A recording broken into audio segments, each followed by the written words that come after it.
Now, let me give you a proper introduction to Aryana, and we're going to get going. So, Aryana Rollins of Higher True Self Life Change Training. Aryana Rollins has been a certified Cybernetics Transposition Facilitator since 2005. She has a deep understanding and experience helping people clear blocks from their unconscious minds. Wow, that's amazing. She's also a business coach and intuitive guide who works with self-aware entrepreneurs who want to build businesses based on their higher values to impact on the world in a positive way. Aryana's special skills are guiding you to manifest a future that inspires you, get what you want in a way that becomes natural and easy, feel free of negative emotions and self-doubt, get unstuck and become an unstoppable force for good. Wow, that's amazing. Welcome, Aryana. Thank you, Mustafa. It does sound amazing. I like it when you read it. Awesome. So, Aryana, what is your story? How did you get into what you do? Well, it goes way back. Ever since I was like 3 years old, I would say I was aware that I was extremely sensitive and I could see like the heaviness, the dark energy that around people. And I thought, wow, didn't they wash themselves today? And I realized as I got older, it wasn't a physical dirtiness. It was a heaviness. They were burdened with, I didn't know it at the time at 3 years old, but fear, worry, things like that. So as I got older, I became more conscious of it, what I was seeing, and that I could see within the person, the spirit, the beauty and the wonder of who they are. So I was always encouraging and uplifting and guiding people from, childhood. And then in 2002, a friend of mine gave me a book, and the book had the awkward title, get ready, How to Get Lots of Money for Anything Fast. And it's got such a funny book cover too. This pot of gold, and the pot of gold is zooming along. Anyway, he sends me this book and he said, have you read it? I said, no. He bugged me 3 months, Mustafa, almost every day. Did you read it? I said, no. And finally I read it because I wanted him to stop bugging me. And as I'm reading, I said, wow, I finally have a way for people to clear these unconscious blocks that burden them, that block their brilliance and prevent them from loving themselves and stepping in fully who they are, especially for entrepreneurs. I love working with them. And so I became certified and licensed to teach it. And it's a step-by-step system. It's a way of clearing those unconscious blocks, but not from tapping or affirmations. It goes deep. You put in there new instructions of how you want to handle a circumstance. And that programs your unconscious mind, and you're completely present with whatever you want to do. So you tap into your creativity and you're more loving and accomplished. And so on and on. That's how I got into it. Beautiful. So I've never heard of cybernetic transposition. What is it? Well, first, it's an awkward term, and some people think it's robotics. It's not. Maybe we could say that, as a human, we're not a robot, we're not a computer, but our body is, in a way, like a computer. So from early childhood, we have experiences and the body gets programmed. I like to think of the body as the unconscious mind. So once we learn how to do something like ride a bike, drive a car, we can do it automatically. We don't have to think about it. And if you remember back to the first time you got behind the wheel, you probably said to everybody, don't talk to me, no radio. And you were super nervous and cautious, right? You're like, there were too many things. You had to watch the car in the next lane. You had to watch for stoplights. You had to look for at your speed and all of the road signs. It's a miracle that we can actually drive a car and get from point A to point B.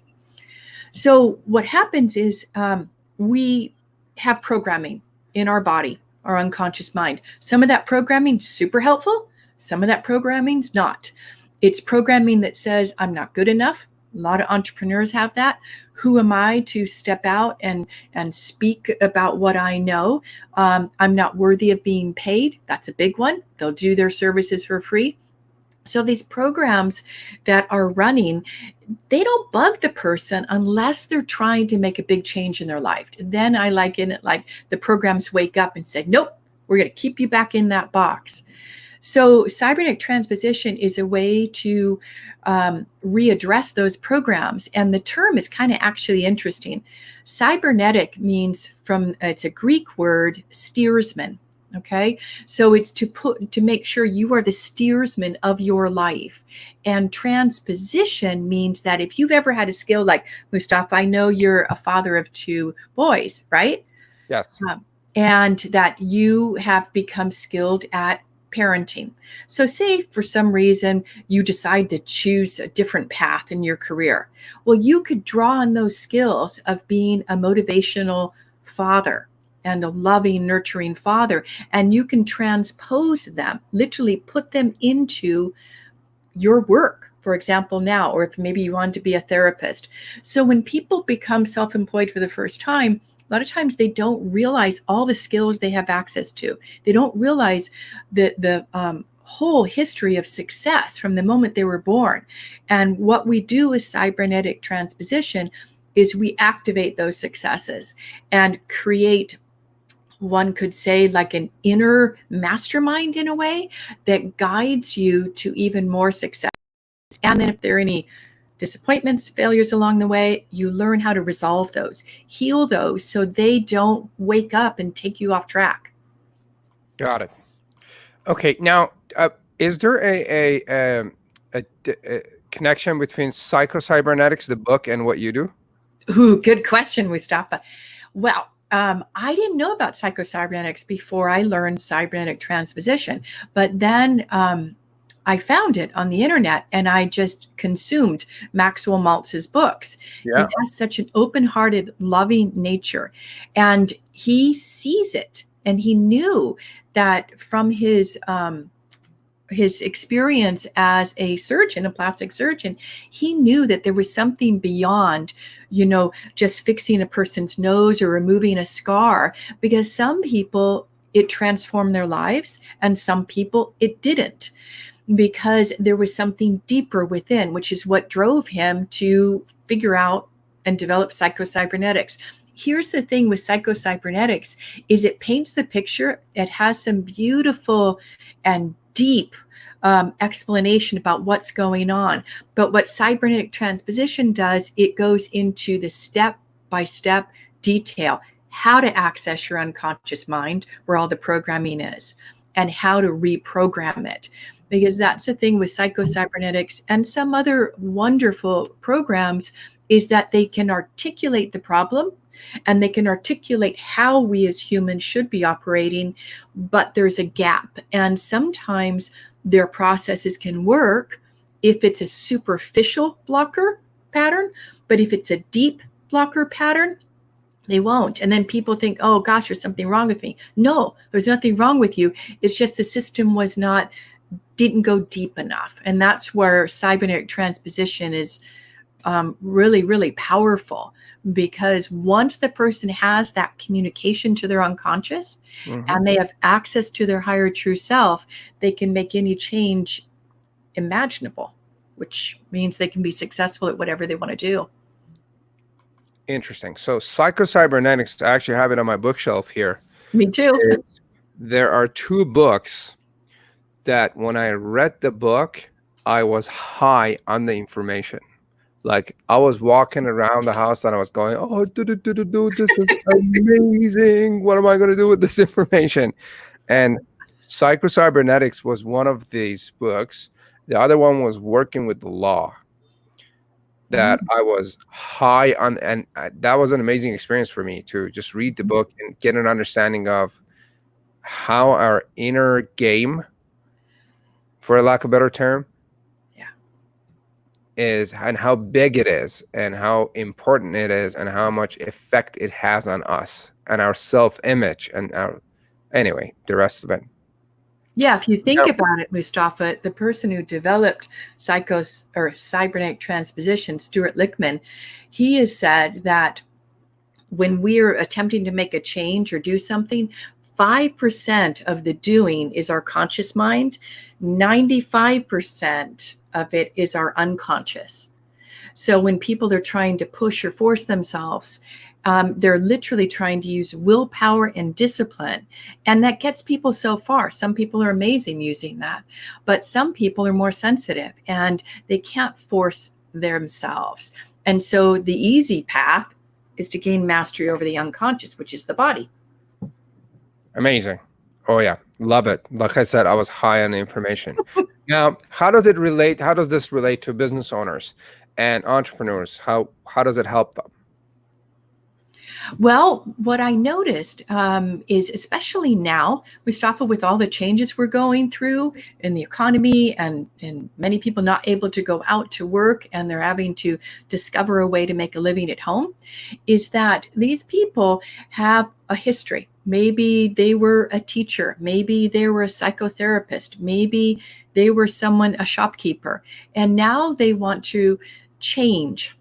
Now, this is where Cybernetics and Dr. Maxwell Maltz does it brilliantly.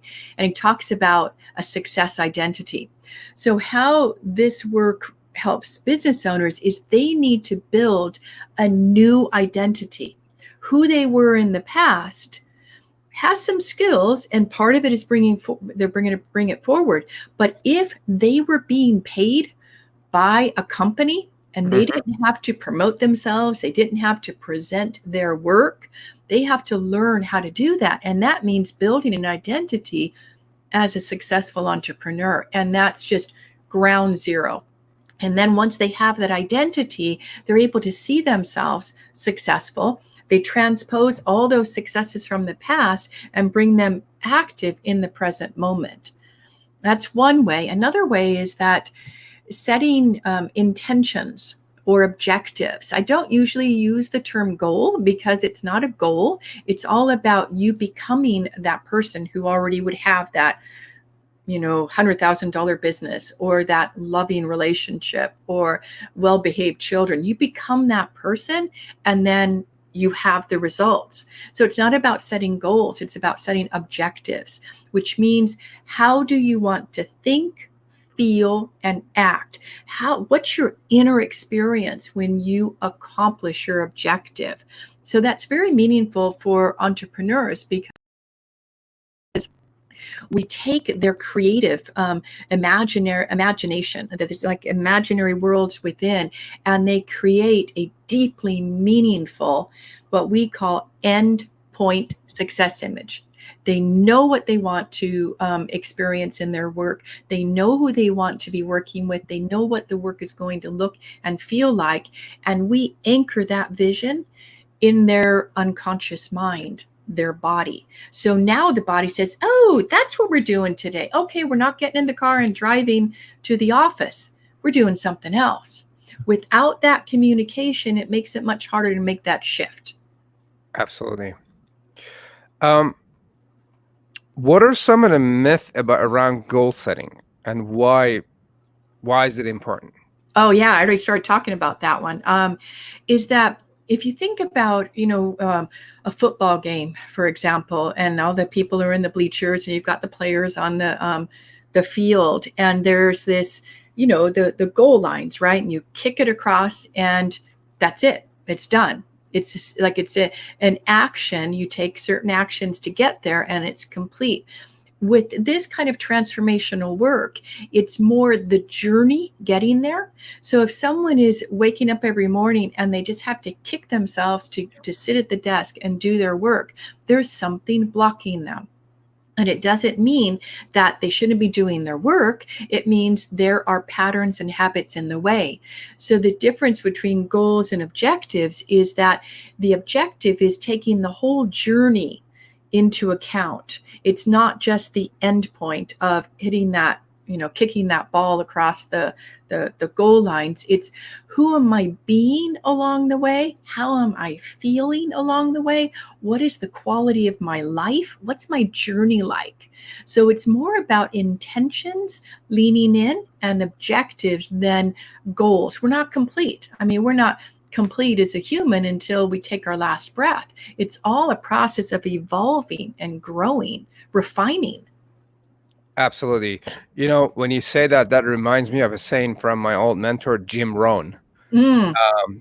Jim Rohn said, decide to become, and I'm paraphrasing, and something, he said something along the lines of, decide to become a millionaire, not for the $1,000,000, but for the person that you have to become to make $1,000,000. For the number of, to me, it would be for the number of tables that you have to put food on, for the number of people that you have to help, and the giving person that you have to become to get there. So I absolutely love what you just said.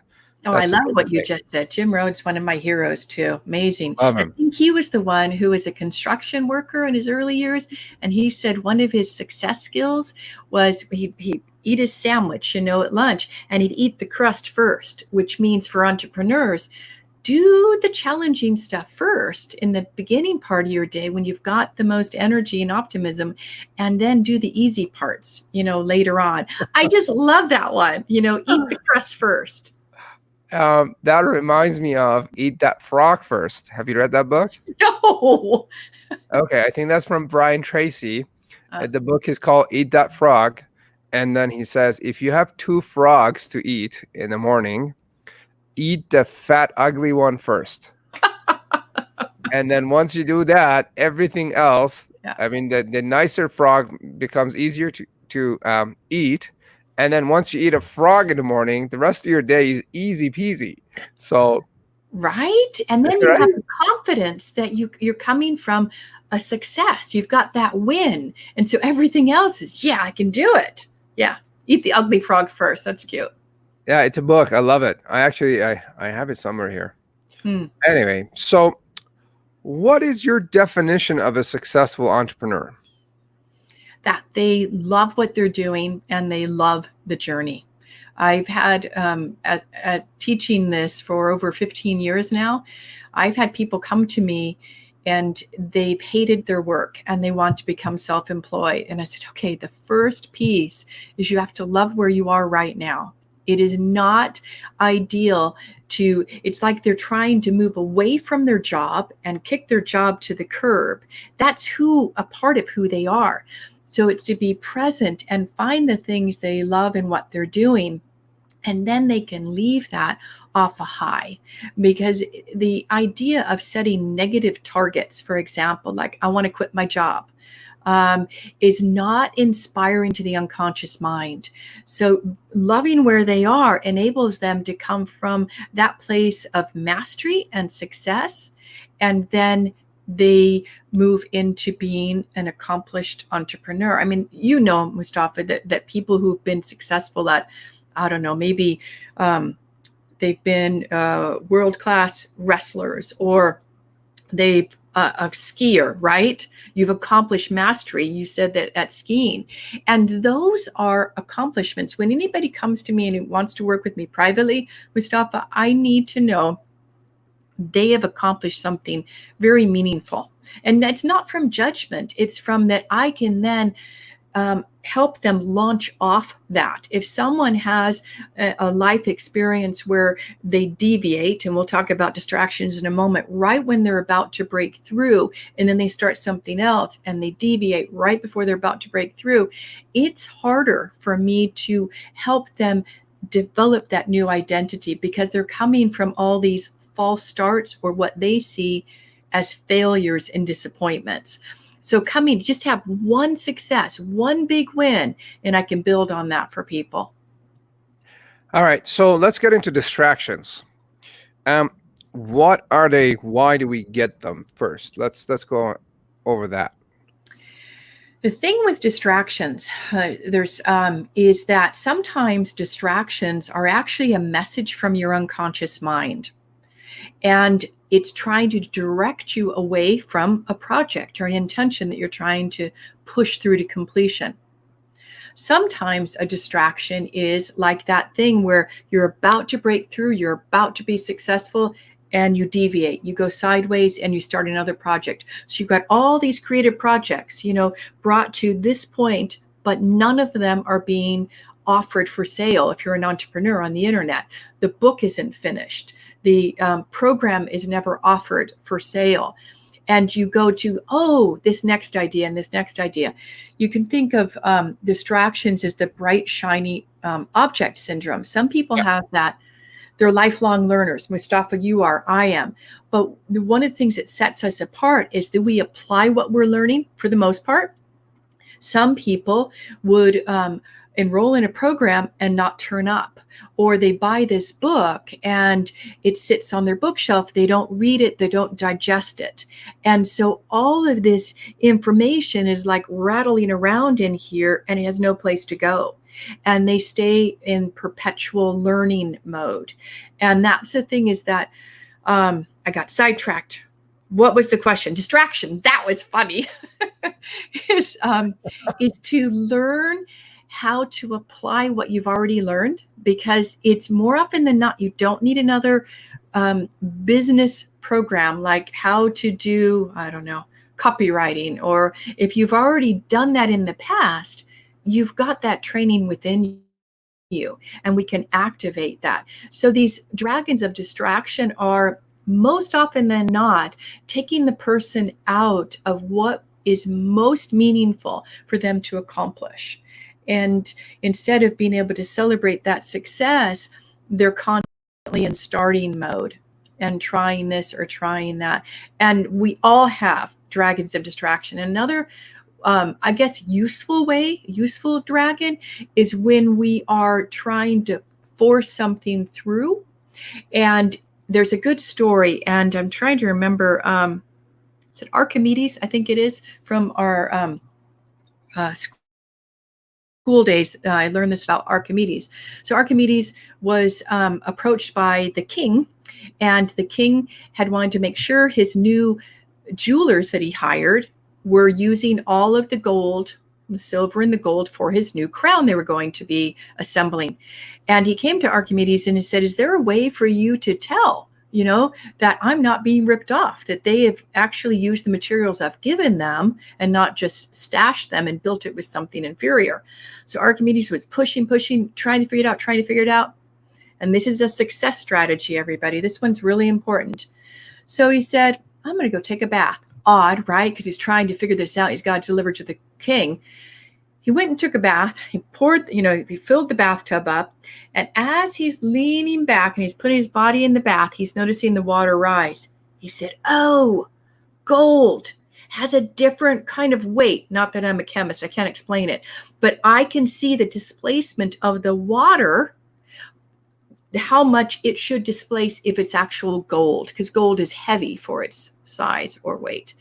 And so he got out of the bath and he was so excited. He went running through the streets to find the king. I know a way to make sure that your crown is being assembled with all the gold.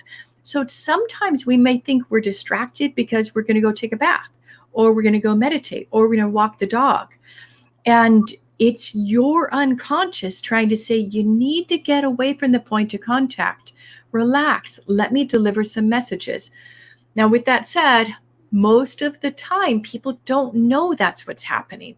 And so they'll try to push through that tech problem rather than go take a walk or take a break. I don't know, Mustafa, have you ever had that experience when you're trying to push something through and you take a break and you're like, oh, that's how to solve the problem? I actually just had that experience. Like, I just took a 2-month break right before and during the pandemic. I was really stressed out, and I've been like going for the past 3 years at least. And then I reached a point where I was dealing with some personal and family issues, and once the issue was resolved, I thought, all right, the issue is resolved, and I thought I'm going to get back to work on Monday. Monday came, no work. I didn't feel like working. Next Monday came, same thing. So like it went on for a few weeks, and I was like, you know what? I got to take a break. I got to Mm. get back. And as soon as I sat back and I gave space to myself to heal, Yeah. that's when I started seeing things. That's when I started putting the pieces together, and my body and my mind was healed. And so I'm with you on that 100%. That's when you sit back and you take a break and you relax, and then Oh, you can beautiful make story. sense of things. And then you come out stronger, Mustafa, like what Oh you're my doing God. now with this, the Simple Marketing Formula Boot Camp, and just the way you're serving now, because you took care of yourself first. Yeah. And we have to practice that self-care to be able to deliver and be present for people. Like if I didn't take that 2-month break, there was no way I could have run Simple Marketing Formula for like 6 weeks in a row. Right. Right. Right. And that's, I think entrepreneurs are bad with that, as we tend to want to keep go, don't give ourselves a break, beat ourselves up, wear ourselves out, and then we experience frustration and anxiety and depression, and we don't give ourselves room to think and relax and heal and do all that, which I think it results in it hurts our results at the end of the day, right? Because the brain is not working and functioning the way it should. The body is not functioning.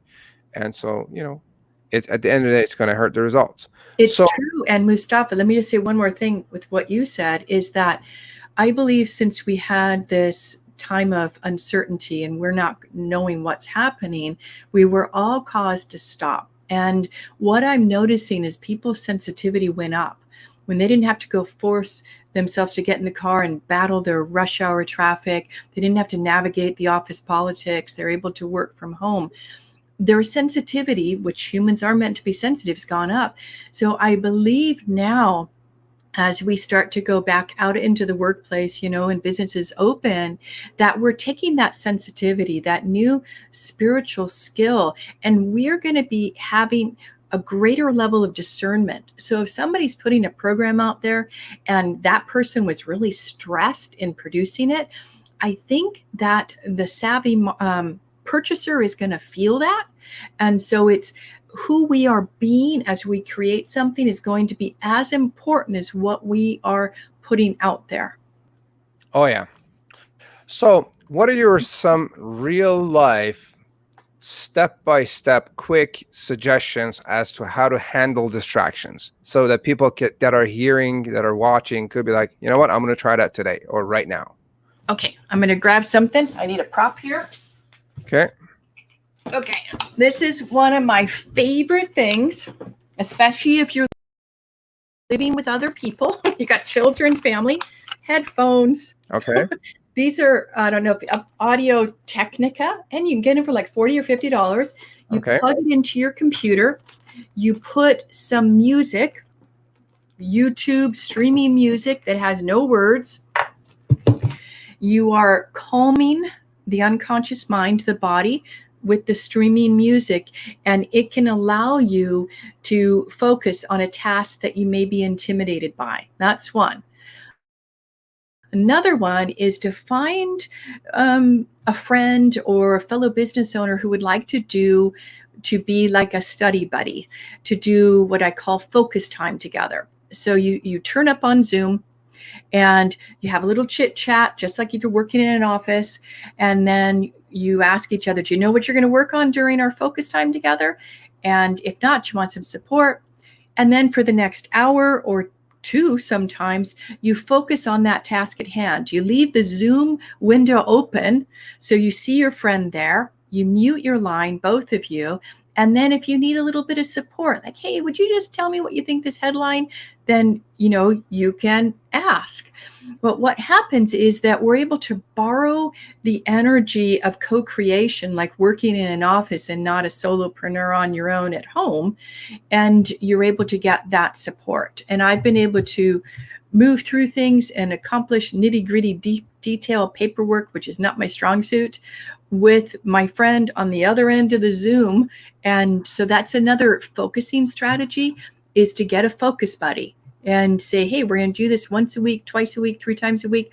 I will, if I could guarantee, I would guarantee that your focus and your productivity will go radically up. So one, shut down the distractions, because if you know, especially if you're living with people, you're hearing, or if you're sensitive, you're feeling like, when's daddy going to come out of the office? When can we play? And you can feel the children's pull, and that is real, that psychic energy. And so just tuning out and then taking a break. So you commit to a certain amount of time and then you zoom through it. So those are kind of two like focusing tips for taming some of the distraction. And that's without, you know, making any changes in the unconscious mind. That's literally just changing in your ecology. Absolutely. Some can I share what I do? Sure. Yeah, I'd like it. So when I'm too distracted, what I do is I do a brain dump, and I just tend to write everything down, because I mean I think there are internal distractions, and there are external distractions. For me, it's more a matter of internal distractions. I mean, my kids are running around making noise and, you know, breaking things up all the time, but when I'm internally distracted, my number one thing that I do is I sit down and I write everything down, and I do a brain dump, and it's such a relief when I do that. So there you go. Those that are watching and viewing. And that's what there's a process that I teach, the project inventory process, which is like what you said, Mustafa, is writing down all these projects and then tuning in to their higher self. Is this one going to be fulfilling? Is it going to be meaningful? Is this the one to focus on? So it's a whole exercise, because then when that person gets that single project and they focus their energy on it and they manifest that to completion, it's deeply fulfilling. Love it. Love it. I read the book called The One Thing. And the one question is, what is one thing that I've got to do so that by doing it, everything else becomes easier or unnecessary? Which you just took it to a whole new level with, is this going to be meaningful to me? Yeah. Right? So love it. And that's what we do to figure out what actually to focus on in this world of distractions and whatnot. And back to your point about uncertainty, I can assure you that if I didn't take that time off, the 2 or 3 months to just heal with myself, I could not have dealt with the new world. Yeah. Right. And because I took that time off to just sit back and relax and watch, I don't think I had much of uncertainty going on. When I actually got back and I was like, you know what, here's what I'm going to do. Yeah. I was focused. I watched what was happening, and then very carefully, and then, you know, taking time with myself. And then when I came in, I played full on without uncertainty. I mean, once you get distracted, I guess that's when there's uncertainty. Would you agree? I think when you said that, that you step back, it's like you just allowed all of your energy to then be focused. And that uncertainty is, you don't doubt yourself. You listen to that little inner voice within. It says, you need to rest now, Mustafa. You need to really heal. And then that's so important that you listen to that voice. A lot of people don't, and they experience burnout. So I think with uncertainty, I would rather say it's people who feel a strong need to control the outcome.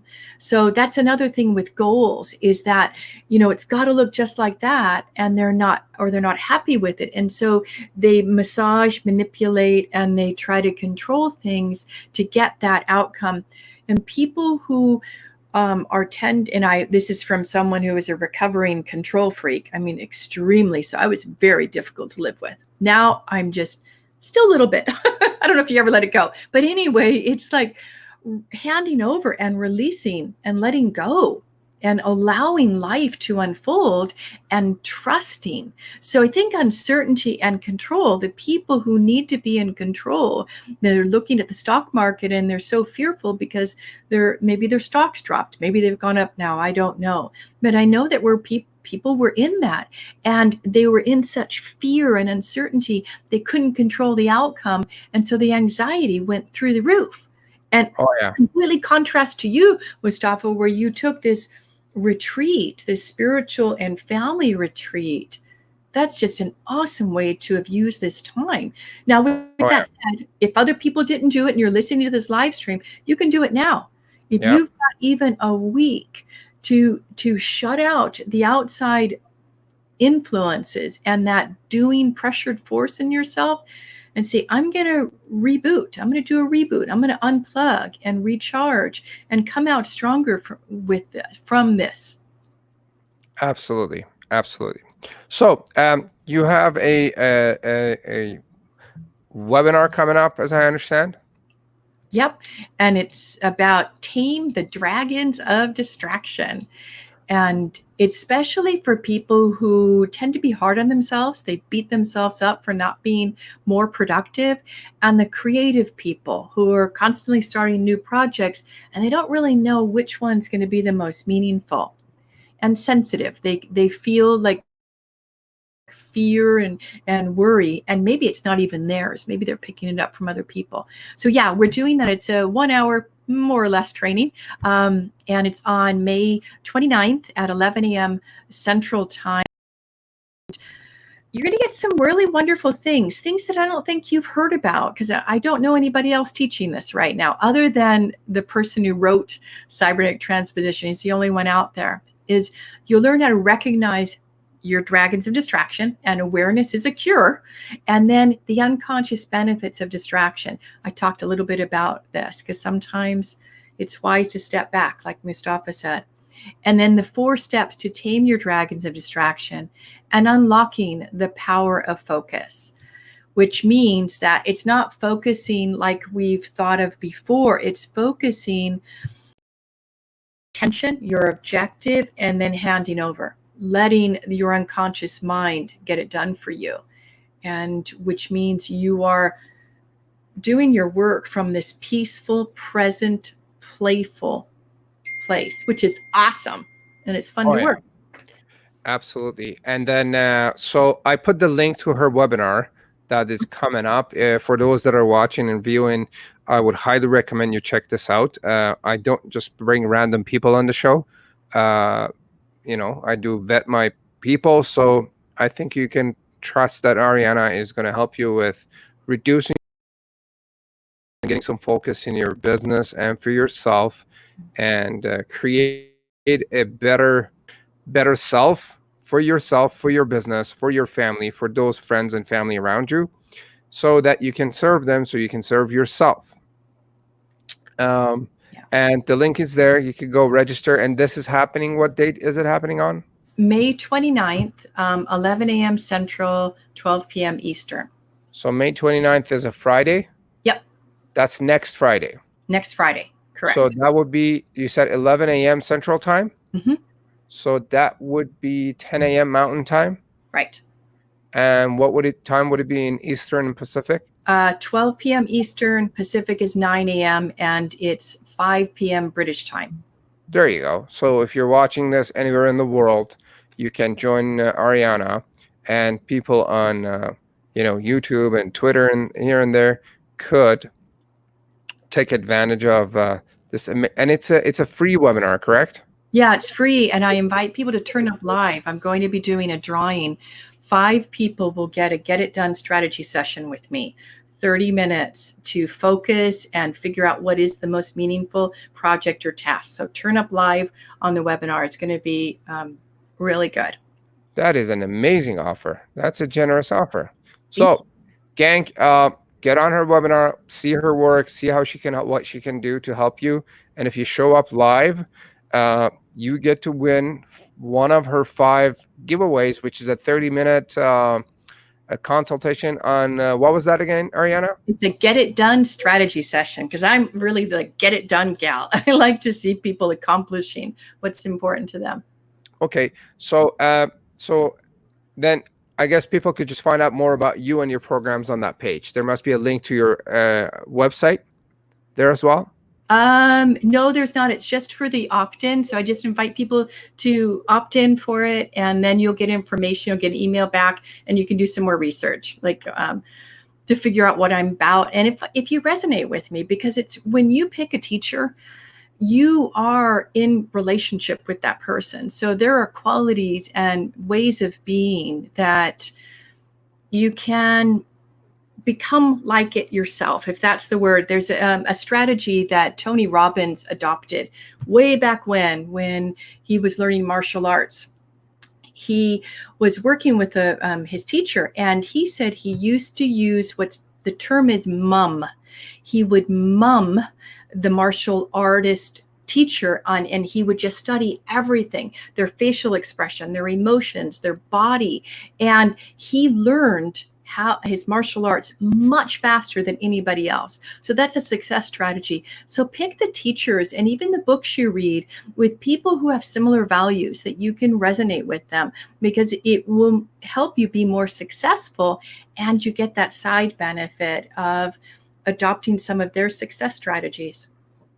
Got it. Yeah, absolutely. So if people wanted to reach out to you and find or have a chat with you, or start a conversation other than the webinar, how can they reach out? You can go to highertrueself.com, and you can click on the contact us, and then there's a contact form. Yep. Okay. Beautiful.